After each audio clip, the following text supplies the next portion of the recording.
से जाते हैं कि स्कूल का अनाज आंगनवाड़ी का और स्कूल का दोनों का, तो बोल रहे कि हम बच्चे को खिलवाए, लेकिन वहाँ जाके बच्चे जाते हैं लेने के लिए तो वहाँ इतनी दलिया देते हैं, ज़्यादा नहीं। और यहाँ से ग्राम में सब नहीं, वैसे नहीं है, बच्चे जाते हैं तो अनाज नहीं देते वहाँ, और यहाँ से निकाल ले जाते हैं कंट्रोल से।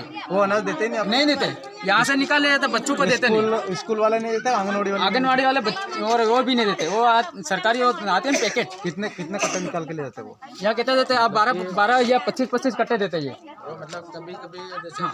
और ये कट्टे यहाँ वितरण नहीं करते, वो ले जाते हैं वो बेचने के लिए। कहाँ? गुजरात। तो आपने पकड़ा था? हाँ, मैंने एक बार पूछा था तो बोल रहे थे कि हम ये बदली करने के लिए ले जा रहे हैं, पर लेकिन ये लोग गांव के लिए बच्चों के लिए पैसे वो निकालते और खा जाते हैं खुद।